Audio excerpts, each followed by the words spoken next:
이마누엘 칸트는 인간의 도덕성을 감정이 아니라 의무로 설명했습니다. 그는 우리가 선한 행동을 하는 이유가 좋아서 혹은 감정적으로 끌려서가 아니라 그 일이 마땅히 해야 할 일이기 때문에 한다고 말했죠. 칸트의 도덕 철학의 핵심은 정언 명령입니다. 내 행위가 동시에 보편적인 법칙이 될 수 있도록 행동하라. 즉, 내 행동이 모두에게 적용될 수 있는 도덕 법칙이어야 한다는 것. 예를 들어, 나는 배신하지 않겠다라는 원칙을 갖는다면 그건 감정에 따라 유동적으로 적용되는 것이 아니라 언제나 누구에게나 지켜져야 하는 불변의 도덕 기준입니다. 그렇다면 칸트의 철학은 왜 착한 사람의 돌변과 연결될까요? 우리는 착한 사람을 감정적으로 따뜻한 사람이라 오해하기 쉽습니다. 하지만 실제로 그들이 따르는 것은 좋은 감정이 아니라 자기 내면의 윤리적 원칙인 경우가 많습니다. 그들은 참고 또 참지만 어느 순간 이건 더 이상 옳지 않다라는 결론에 도달하면 감정을 섞지 않고 조용히 관계를 종료합니다. 그 변화는 갑작스럽게 느껴지지만 사실 그들 내면에서는 오래전부터 도덕적 심판이 내려지고 있었던 것이죠. 당신도 아마 이런 경험이 있을 겁니다. 늘 웃으며 받아주던 친구가 어느 날부터 연락을 끊고 자신을 완벽하게 차단해버리는 모습. 그 정도 일로 왜 이렇게까지? 하지만 그 정도는 당신의 기준이지 그 사람의 도덕 기준은 이미 넘쳐 흘렀던 겁니다. 가령 반복적으로 약속을 어기는 친구. 그럴 때 어떤 사람은 참고 넘기며 속으로 괴로워합니다.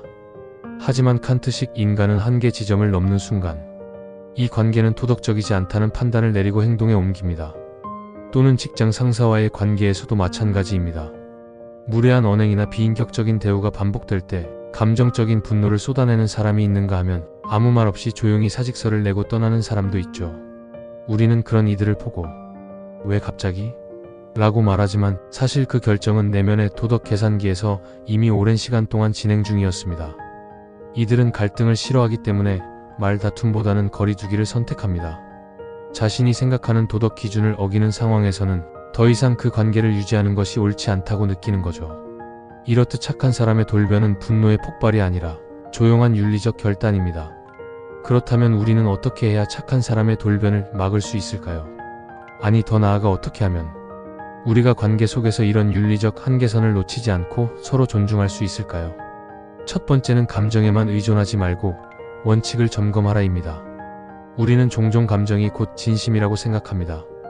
그래서 상대가 웃고 있으니 괜찮은 거고 화를 내지 않으니 아직 화난 건 아니라고 오해하죠. 하지만 칸트는 이렇게 말합니다. 진짜 도덕적 인간은 감정이 아닌 원칙에 따라 행동한다. 상대가 겉으로 아무 말도 하지 않는다고 해서 그 안이 평온하다는 뜻은 아닙니다. 그 사람의 도덕적 기준이 이미 넘어서고 있다면 그 침묵은 곧 이별의 준비일 수도 있습니다. 그래서 우리는 감정의 표면만 보지 말고 상대가 중요하게 여기는 관계 원칙이 무엇인지를 파악해야 합니다. 예를 들어 어떤 사람은 정직을 가장 중요하게 여기고 어떤 사람은 신뢰, 어떤 사람은 일관성을 중시합니다. 그 사람에게 반복되는 거짓말이나 갑작스러운 말, 바꾸기가 어떤 도덕적 배신으로 느껴질 수 있다는 걸 염두에 두어야 하죠. 두 번째는 관계에서의 신호를 무시하지 말라입니다. 착한 사람들은 대개 처음엔 분명히 이야기합니다. 그건 조금 불편했어. 다음엔 좀 조심해줬으면 좋겠어.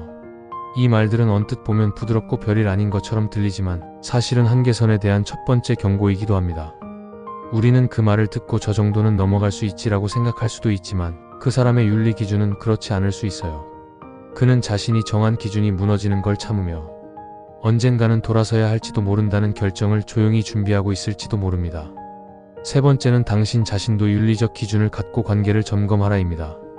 칸트는 인간의 자유란 자기 자신에게 법을 부여할 수 있는 능력이라고 말했습니다. 즉, 감정과 충동에 휘둘리지 않고 자신이 정한 기준에 따라 살아가는 사람이 진짜 자유로운 인간이라는 거죠. 관계 속에서 내가 어디까지 참고 어디서 끊을지를 미리 정해두는 것도 윤리적 성숙의 한 형태입니다. 모든 걸 다 참고 다 받아주는 것이 착함이 아닙니다. 진짜 성숙한 태도는 서로를 존중하면서도 지켜야 할 선을 분명히 하는 데서 시작됩니다. 네 번째는 관계의 끝도 도덕적으로 결정하라입니다. 돌변은 피할 수 없는 순간이 올 수도 있습니다. 더 이상 상대방이 나의 윤리 기준을 무시할 때 그 관계를 지속하는 것이 나의 삶과 가치에 위협이 된다면 그때는 조용히 그러나 단호하게 끝내야 합니다. 칸트에게 있어 도덕은 내면의 법입니다. 그 법을 지키기 위해 침묵하는 것 또는 떠나는 것, 그건 격정이 아닌 절제의 결과입니다. 관계를 끊는 것도 미움에서가 아니라 스스로를 지키기 위한 의무감에서 시작될 수 있다는 사실. 이것이 바로 착한 사람의 돌변이 분노가 아닌 윤리라는 증거입니다. 우리는 종종 착한 사람을 오해합니다. 그들은 조용하고 참을성이 많고 언제나 이해해주고 그래서 왠지 언제까지나 내 편일 것 같다는 착각을 하죠. 하지만 진짜 착한 사람은 단순히 감정을 눌러 사는 사람이 아닙니다. 그들은 깊이 있는 신념과 기준, 그리고 자기 존중 위에서 관계를 맺는 사람입니다. 그렇기 때문에 한번 떠날 땐 절대 돌아오지 않는 경우가 많습니다. 그건 미움이 아니라 의무감에서 비롯된 이별이기 때문입니다. 칸트는 말합니다. 선을 행하라. 감정이 아니라 의무에 따라. 이 말은 타인에게 상처 주지 말라는 뜻이기도 하지만 동시에 자기 자신을 지키라는 뜻이기도 합니다. 우리가 어떤 사람에게 끌리는 이유는 단순한 친절 때문이 아닙니다. 그 사람이 지닌 절제, 품격, 기준, 그 사람이 삶에서 무엇을 참아내고 무엇에서 물러서지 않는지가 그 사람의 무게감을 만듭니다. 그러니 이제 우리도 물어야 합니다. 나는 지금 내 삶에서 어디까지는 참을 수 있고 어디부터는 참지 말아야 하는가? 그 선을 명확히 한다는 것은 이기적인 사람이 되는 것이 아니라 존엄한 인간으로 살아가겠다는 선언입니다. 그리고 착한 사람을 진심으로 이해한다는 건 그들이 쉽게 말하지 않는 이유를 이해한다는 것이고 그들이 감정을 폭발시키는 순간을 미리 알아채고 그 전에 손을 잡아주는 것입니다. 사람은 누구나 한계가 있습니다. 하지만 어떤 사람은 그 한계에 이르기까지 말하지 않죠. 오히려 그 말하지 않음이 더 깊은 고통이 되기도 합니다. 우리는 착한 사람의 침묵 속에서 그가 어떤 고뇌를 겪고 있는지 볼 수 있어야 합니다. 그리고 그 침묵이 끝내 분노로 바뀌기 전에 작은 존중, 진심 어린 대화, 책임 있는 행동으로 관계를 지켜나가야 합니다. 칸트는 윤리란 자유로운 인간이 자기 자신에게 부여하는 법이라고 했습니다. 그 법이 단단한 사람일수록 겉으로는 말이 없어도 속은 뜨겁고 깊습니다. 그런 사람의 분노는 무서운 게 아닙니다. 오히려 그 분노는 가장 인간적인 절규일 수 있습니다. 내가 지키고 싶었던 기준이 무너졌어. 나는 지금도 그 기준을 지키고 있는데 넌 나를 배반했어. 그 목소리를 우리는 들어야 합니다. 그리고 늦기 전에 손 내밀어야 합니다. 어쩌면 지금 여러분 곁에도 조용히 마음을 타다가고 있는 누군가가 있을지 모릅니다. 그 사람의 침묵의 신호를 지금 당신은 어떻게 읽고 계신가요? 우리는 때로 관계에서 가장 소중한 사람을 놓치고 나서야 깨닫습니다. 그 사람은 왜 그렇게 갑자기 돌변했을까? 하지만 그 돌변은 갑작스러운 게 아니었습니다. 긴 시간 동안 눌러온 감정, 참아낸 실망, 반복된 무시, 그리고 스스로의 존엄이 무너져가는 걸 지켜보는 고통 끝에 마침내 결단한 의무의 실현이었을 뿐입니다. 칸트의 윤리학은 감정보다 의무를 중시합니다. 그가 말하는 의무는 단지 도덕적으로 옳은 일이 아니라 자기 삶에 책임지는 태도이기도 합니다. 즉, 착한 사람의 돌변은 감정 폭발이 아니라 스스로 정한 선을 넘지 않기 위한 고요한 결단일 수 있습니다. 이런 사람들은 말하지 않습니다. 감정을 내세우지 않습니다. 오히려 더 배려하고 더 이해하려고 노력합니다. 하지만 이 배려와 이해가 당연해지는 순간 그들의 마음은 조용히 멀어집니다. 왜 그 사람은 나에게 아무 말도 없이 멀어졌을까?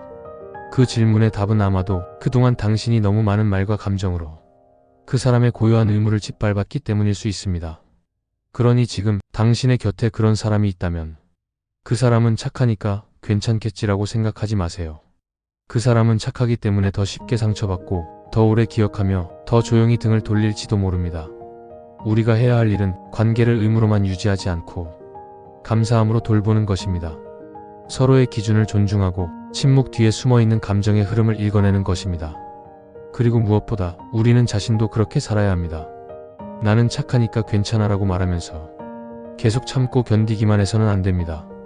나의 선함이 누군가에게 이용당하고 있다면 그건 더 이상 선함이 아닙니다. 그건 자기 자신을 무너뜨리는 약점이 되어버릴 수도 있습니다. 칸트는 말합니다. 사람은 목적 그 자체로 대우받아야 하며 어떤 수단으로서 이용되어서는 안 된다. 착한 사람일수록 이 말의 무게를 뼈저리게 이해합니다.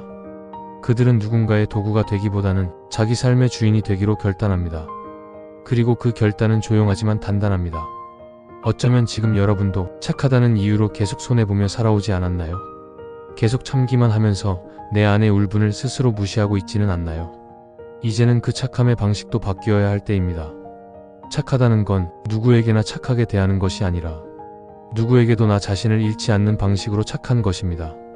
진짜 선함은 자기 기준을 지키면서도 타인을 존중하는 데 있습니다.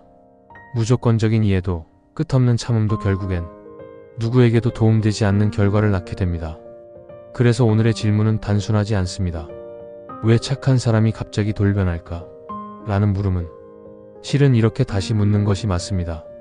그 착한 사람은 도대체 언제부터 고통을 말하고 있었을까? 나는 그 침묵을 정말 한 번이라도 제대로 들으려 했을까? 이제 우리는 그 침묵의 메시지를 놓치지 말아야 합니다. 그리고 우리 스스로에게도 질문해야 합니다. 나는 지금 어떤 기준을 지키며 살아가고 있는가? 그리고 그 기준을 위해 언제쯤 진짜로 말할 준비를 하고 있는가?